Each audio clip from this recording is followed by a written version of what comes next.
네, 안녕하세요. 건희원입니다. 오늘은 제가 또 외부 또 지인들과 약속도 있고 해서, 지금 저희 그냥, 그게 구체적으로 더 평소에도 작업을 안 하지만, 오늘은 표지 작업도 못하고, 이렇게 또 좀 짧게나마 좀 말씀드리고, 또 주말에 또 구체적인, 좀 얘기와 또 좀 깊은 얘기를 또 초반에는, 요즘에는 주중에는 뭐 많이 해봤자, 뭐 이렇게 간단한 뭐 시황이나 이런 주요 소식들과 이런 소식들에 대한 제 생각들을 좀 많이 말씀을 드리고 있는데, 제 투자 뭐 현황 이런 것들을 많이 말씀드리고 있는데, 좀 주말에는 좀 더 깊은 얘기를 할 수 있을 것이라고 생각하고, 오늘은 좀 시황 얘기를 좀 더 해보겠습니다. 어저께 제가 좀 두려워하면서도 좀 더 매수를 했기도 했죠. 한 2천만 원 정도 매수했다고 말씀드렸던 것 같은데, 다행히도 오늘 심한 반등이 나왔습니다. 뒤집기. 그래서 이것이 오늘 뭐 표지 작업도 못했다는 것은 좀 양해를 좀 해주시고요. 좀 평소에 보시던 표지가 아니니까 평소에 뭐 표지도 뭐 괜찮지는 않지만 하루 만에 화려한 뒤집기. 그 다음에 일진 머티리얼즈가 8.6조의 큰 계약을 따주면서부터 전체적으로 이 배터리 섹터를 하드캐리 하지 않았나. 아침에도 사실 조금 불안했어요. 그 미국장이 올랐음에도 불구하고 오늘 아침에도 사실 제가 좀 일부 주춤 하락하는 종목들이 있어서 배터리에 그런 것들을 좀 매수를 했어요. 뭐 몇백만 원 정도 수준밖에 한 천만 원도 안 되는 수준 같긴 하지만 그렇게 작은 금액은 아닙니다. 항상 제가 뭐 이렇게 거듭먹거리면서도 말씀을 드리지만 아무튼 오늘 생각보다 미국장이 좋았음에도 불구하고 뭐 선물이 그렇게 빠지지 않음에도 불구하고 반등을 못 해주는 걸 보고 뭐 되게 우울했었는데 갑자기 어느 정도 어느 순간에 LNF나 에코프로비행 같은 경우 에코프로비행은 심지어 어저께 자사주 소각 이슈가 나왔음에도 불구하고 한 2, 3% 정도는 올라줬어야 되는데 막 한 뭐 1%도 안 되고 막 한 0. 몇 프로 막 이렇게 0까지도 갔었던 것 같은데 아무튼 크게 활약을 못하고 주춤주춤하고 있는데 아마 일진 머티리얼즈 공시가 나오면서부터 좀 본격적으로 물론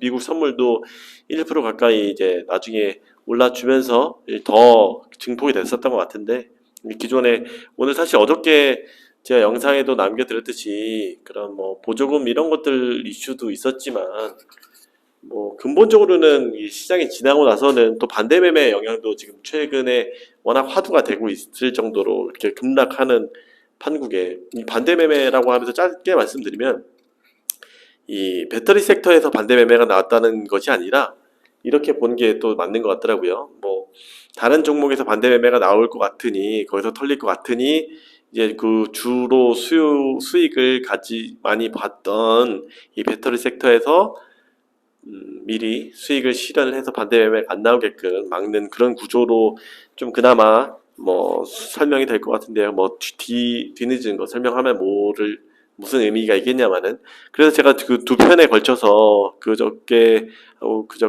전날에도 이렇게 수급의 얘기를 사실 제가 하는 걸 별로 좋아하지는 않아서 했지만 이렇게 그 큰 간극이 벌어지게 되면은 한번 크게 터질 수도 있을 것 같다라고 우려했던 부분이 이런 수급과 반대 매매 이런 것들이 엮여 있지 않았나 생각이 듭니다. 뭐 전체적으로 장이 빠지는데도 당연히 이 워낙 그 좋은 종목 섹터이기 때문에 안정적으로 가져가는 것이 펀더멘탈의 이슈가 없는 전제하에 가져가는 것이 좋다고 계속 말씀드렸고 그것들이 수급의 영향으로 어저께 큰 폭락이 나왔던 것 같습니다. 물론 거기에 맞고 싶은데 울고 싶은데 뺨 때린 격으로 그런 노이즈도 분명히 나왔긴 나왔고요. 아예 펀더멘탈이랑은 관련이 없지만 큰 펀더멘탈에는 관련이 없지만 어쨌든 뉴스도 나왔긴 했습니다. 그런데 이렇게 큰 뭐 9% 양극재가 대장주들이 9% 빠질 정도의 이슈는 전혀 아니었다고 말씀을 드렸고요. 뭐 그거 없어도 보조금 같은 거 없어도 충분히 지금 전기차 침투율 빠르게 성장할 수 있을 겁니다. 미국이 그렇게 얼마나 돈이 많은 그런 시장인데 아무튼 뭐 앞에 주저리 얘기했지만 또 기분이 좋으니까 뭐 이런저런 얘기를 하는 것 같습니다. 뭐 하루에 우울했다가 하루 이렇게 좋았다가 하기는 아니지만 워낙 크게 빠지고 올랐기 때문에 충분히 오늘은 기쁘게 주말을 많이 맞이해 주시면 좋을 것 같습니다. 저 역시도 그렇고요. 좀 더 구체적으로 살펴보면은 엔솔 같은 경우는 뭐 별로 안 올랐네요. 솔로 뭐 어저께 별로 안 빠졌던 것 같긴 한데 솔첨도 그렇고 LNF가 9%나 가까이 올랐습니다. LG 머티리얼즈 오늘 공신해준 굉장히 감사한 LG 머티리얼즈가 최근에 이런 매각 이슈와 더불어서 좀 노이즈가 많아서 많이 빠졌었는데 그래도 12% 올라줬고요. 포스코케미칼은 또 이런 날에도 불구하고 2%밖에 안 올라줬습니다. 뭐 어저께 덜 빠졌긴 했지만 엔캠도 코스모 신소재 잘 나가네요. 에코프로가 오랜만에 또 10% 올라주면서 또 이렇게 회하락을 했고요. 에코프로비엠은 6% 올라주면서 기대치 대비해서는 좀 자사 주각 이슈도 있었음에도 불구하고 조금 많이 못 올라줬던 것 같아요. 굳이 LNF하고 비교를 하면은 야, 어떻게 이게 코프로비엠이 지금 자사주 소각 이슈의 호재도 있는데 더 올라주는 게 맞는데 안 올랐냐라고 생각하실 수도 있지만 LNF를 또 보시면 어제는 뭐 비슷하게 떨어졌지만 9%대로 떨어졌지만 그저께도 떨어졌고 그저께 전날도 떨어졌고 최근 낙폭이 더 크긴 합니다. 그래서 뭐 결국은 조삼모사 아닌가 싶습니다. 결국은 큰 시총의 그런 어느 정도 간격 같은 경우는 좀 유지돼 가고 있는 형국이고요. 장기적으로는 좀 더 LNF가 올라갈 것이라고 저는 예상을 하고 있어서 비중을 더 크게 가지고 가고 있지만 이거 갖고 제가 또 이런 말씀드리기 싫긴 하지만 제가 또 LNF를 더 좋게 보는 것 아니냐, 에코프로비엠은 왜 이렇게 덜 다루냐, 더 안 좋게 얘기하냐 이렇게 얘기하시는 분들이 꼭 있더라고요. 그래서 이거 제 유튜브고 제 생각을 말씀드리는 건데 물론 이제 좋게 에코프로비엠에서 더 많이 다뤄달라고 말씀을 해주시면은 당연히 이런 너무 또 이쪽에만 다뤘구나 이런 부분도 좀 더 신경 써야겠구나라고 생각할 수 있겠는데 야, 에코프로비엠이 왜 지금 대장주고 그걸 인정해라 이렇게 얘기를 해주시면은 저는 굉장히 좀 당황스럽기도 합니다. 뭐 대장주라는 것을 인정해라라는 것은 어떤 의미인지 제가 인정하면은 거기에다가 더 비중을 더 태워야 되는 건지 태우라고 하시는 건지 이런 강요 같기도 하고 아무튼 좀 푸념 섞인 이야기도 합니다. 그런 댓글들이 있어서 또한 제가 에코프로비엠도 많이 가지고 있는데 얼마나 가지고 계신지는 모르시겠지만 절대 나쁘게 본다고 하지 않고 저는 개인적으로 누누이 말씀드리지만 에코프로비엠이 이렇게 많이 가고 시총을 보면 LNF가 지금 이렇게 같이 가고 있잖아요. LNF하고 그러면은 개인적으로는 계속 우상향하고 여기서 어느 정도 이 LNF가 더 올라줘서 이렇게 만나기를 바란다. 뭐 이런 시나리오를 꿈꾸고 있기 때문에 사실 어떻게 보면 비중을 더 크게 가져간다고 볼 수 있는 거죠. 다만 에코프로비엠도 계속 올라줘야죠. 당연히 제가 또 많이 들어가 있는데 제가 나중에 뭐 계좌를 까는 그 순간이 오지 않을까 싶긴 한데 그게 의미가 있는지 모르겠습니다. 사실 제가 거짓말 하든 안 하든 사실 이게 뭐 제가 이거를 운영한다고 해서 돈이 벌어지는 것도 아닌다고 수없이 말씀드렸습니다. 제 보람을 위해서 하는 거라고 말씀드렸고 아무튼 둘 다 가주는 거를 기대를 하고 있습니다. 에코프로 H의 나노신소재, 대주전자재료, 첨보도 오랜만에 많이 올라줬습니다. 어저께 워낙 많이 빠졌죠. 세로닉스도 워낙 많이 빠졌지만 얼마 안 올랐네요. 아무튼 이런 것들로 오늘 대폭 올라줬던 부분은 나스닥도 이렇게 괜찮았던 것 같고 선물 같은 것도 좀 괜찮은 영향도 있고 워낙 많이 또 우리나라가 낙폭이 됐기 때문에 이 정도로 만족할 수는 없죠. 오늘 지금 말씀드린 순간에는 5시 좀 넘었는데 나스닥은 0.88% 오르고 있네요. 그래서 주말에는 좀 올라가서 좀 마음 편히 저를 포함해서 투자자분들이 좀 쉬셨으면 좋겠습니다. 또한 이제 오늘 일전 머티리얼즈 얘기를 좀 더 보면은 계약 공시를 보게 되면 22년에서 30년 8년 6개월간 8.6조 1년에 1조 정도 이게 사실 전체 시장을 끌었는데 아마 LNF가 좀 더 개인적으로 부각이 됐던 이유는 최근 낙폭이 워낙 컸기도 했지만 1년에 2년 계약했었죠. 2년 계약에서 7.8조나 어쨌든 1년에 3.5조 이상, 3.8조인가 6조인가 이런 계약 규모를 했던 것들이 상대적으로 더 부각이 됐지 않았나. 이 8년 요즘에 최근에 포스코도 그렇고 계약 기간이 굉장히 긴데 반해서 NNF는 2년 계약에 3.78조니까 1년에 3.5조면 굉장한 거죠. 물론 당연히 점차적으로 이 계약 규모는 시장이 커갈수록 제가 말씀드렸지만 1년에 3.5조이면 2030년도에는 3.5조 발주 내겠습니까? 똑같아서 한 7, 8조 내겠죠?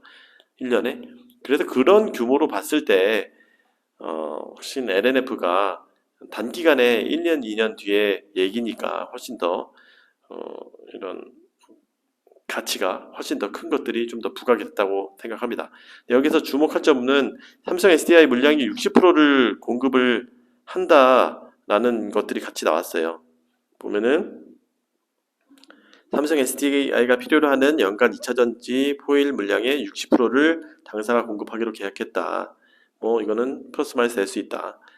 굉장히 재밌는 얘기인데 이 뒤에 김철중 위원님의 코멘트도 좀 말씀드리겠지만 이런 것들이 제 개인적으로는 굉장히 장기 계약을 LG 머티리얼즈가 요구했을 수 있겠다. 왜 그렇게 되냐면은 요즘 최근에 인수 이슈가 굉장히 불거지고 있잖아요. 그래서 LG화학이 이게 흥행을 위해서는 이 조인을 해줘야 된단 말이에요. 결국은 LG화학이 제가 볼 때 인수하지 않을까 생각. 왜냐면 유동성도 워낙 많이 가지고 있고 이런 사업 확대에 대해서 큰 니즈를 가지고 있기 때문에 이런 수직 계열화의 큰 이슈를 가지고 있기 때문에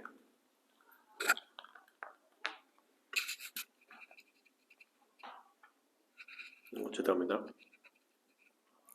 제가 지금 당이 떨어져가지고 좀 뭐 하나 먹었습니다. 그래서 LG화학 인수를 위해서 LG화학이 왜 걸림돌이냐? LG화학은 일진머티리얼즈가 삼성 SDI하고 관계가 굉장히 깊단 말이에요. 계속 공급을 했기 때문에. 그래서 말씀드렸지만 이 LG화학이 인수를 하게 되면 삼성 SDI 물량을 못 가져오는 것이 아니냐 이런 우려가 있을 거겠죠. 여기가 예상이 돼 있지만 뒤에 나왔습니다. 이 물량이 삼성 SDI가 한 50% 정도 있고, 엔솔이 20% 정도 있고, 이런 식으로 가져가, 삼성 SDI 비중이 큰데, 만약에 LG화학이 인수하면은 이런 것들이 다 빠지지 않겠냐라는 우려가 있는데, 이런 장기 계획을 통해서 30년까지 이렇게 물량을 확정적으로 공급을 한다고 하면, LG화학도 2030년까지는 삼성 SDI가 빠질 것이 없기 때문에, 그런 부분에 있어서 훨씬 더 LG 머티리얼즈에서 장기 뭐 조금 더 계약을 뭔가 좀 더 싸게 하더라도 좀 더 장기 계약을 요구했을 가능성이 높다라고 개인적으로 생각을 합니다. 이런 거를 통해서 좀 오늘 이 코멘트를 좀 들어보면은 한투전 건의 김정환 위원님의 얘기를 들어보면 이거는 좀 더 뭐 그냥 팩트대로 나온 것 같아요. 30년까지 8.53조 삼성 SDI가 사용할 물량의 60%를 공급하는 내용이다. 계약 물량은 뭐 한 41만 톤에 해당된다. 비추어 보면 22년도에서 25년도는 21만 톤, 26에서 30년도는 20만 톤, 공급 가능 물량은 뭐 이 정도 추정된다. 60%가 삼성 SDI에 공급될 것이다. 얘네 회사의 매출 비중은 말씀드렸듯이 삼성 SDI가 가장 큽니다. 60%, 엔솔이 20%, 기타 20%. 예, 그렇게 나와 있고 이 김철중 위원님은 좀 다른 시각으로 재밌게 나왔어요. 이거는 앞에는 똑같고 주목할 점은 삼성 SDI의 MS를 명시했다. 깜깜이었던 삼성 SDI의 중장기 생산 능력은 지금 수주장고는 제가 좀 주말에 더 공부를 해서 말씀을 드리겠지만 제가 지금 자료가 있는 것이 아니기 때문에 엔솔하고 SK이노베이션 같은 경우에 그 물량 같은 것들이 어느 정도 수주장고를 다 공시를 뭐 200조, 220조 뭐 이런 것들에 대한 잔여 수주 물량에 대해서는 다 커뮤니케이션 하는데 삼성 SDI는 조금 더 물량이 더 적은 부분도 있고 이런 적극적으로 커뮤니케이션을 하진 않고 있죠. 그래서 이런 동박 톤당 가격, 그다음에 사용량 이런 것들을 감안했을 때 일진 머티리얼즈가 공급하는 물량은 50만 톤 정도로 추정되고 삼성 SDI의 MS를 가정하면은 이 정도 될 거다. 그래서 기가와트시로 환산할 때 삼성 SDI의 총 출하량은 한 1200 정도 기가와트 정도 되지 않을까 이렇게 처음으로 물량 얘기 나왔습니다. 참고적으로 보통 SK온하고 비슷한데 SK온은 1700 기가와트시로 비교했을 때 1300 정도 기가와트시 정도로 보면은 뭐 어느 정도 규모를 추산할 수 있겠죠. 엔솔도 260조 정도로 계획하는데 그래도 엔솔이 확실히 더 많고 2030년도 수주 잔량이라고 하게 되면은 뭐 어느 정도 다 지금 발주 잔여량은 2030년도까지는 어느 정도 계약이 됐겠죠. 그 이후까지는 사실 쉽지 않습니다. 그래서 비교를 했을 때 엔솔이 한 260조, SK온이 220조, 얘네들은 삼성 SDI는 1300 정도를 했을 때 한 뭐 180조 이 정도 되나요? 제가 뭐 정확하게 계산해 보진 않았지만 아무튼 삼성 SDI도 이런 소식들이 나오면서 오늘 장중에 삼성 SDI가 원래 막 한 0% 정도 왔다 갔다 혼자만 잘 못 올랐던 것 같은데 이런 좀 향후 전망들이 좀 나오면서 또 나중에 3% 정도 좀 많이 올랐던 것 같아요. 벌써 또 16분 정도 했네요. 뭐 성일 하이텍 뉴스들도 좀 더 소개를 해드리면서 IPO를 앞두고 있어서 확실히 좀 호재적인 뉴스들이 좀 많이 나오고 있어서 제가 또 돈을 좀 많이 마련해놔야지 이것들도 청약도 참여하고 할 텐데 공모주 참여도 할 텐데 아무튼 또 그 사이에 또 7월 중순 정도에 하는 걸로 알고 있는데 좀 많이 올라줬으면 좋겠습니다. 네, 이상 오늘은 제가 외부에 있어서 이 정도로 짧게 마무리해서 말씀드리고 그래도 너무 다행이죠. 주말 편하게 쉴 수 있다는 게. 그래서 또 주말에 시간 되면은 자세한 내용 말씀드릴 수 있도록 하겠습니다. 좋아요, 댓글, 또 뭐죠? 구독, 좋아요 많이 해주시고 홍보도 좀 많이 좀 부탁드립니다. 너무나 다행입니다. 한판 뒤집기 축하드립니다. 다행이면 축하드린 것이 아니죠. 그래도 장 전체에 대비해서 배터리 섹터는 진짜 양호합니다. 하루 만에 이렇게 왔다 갔다 하는 것도 한 8%, 9% 올랐다가 9% 내렸다가 지금 최악의 매크로 환경 속에서 잘 버티고 계십니다. 감사합니다. 안녕히 계세요. 많이 홍보 좀 해주세요.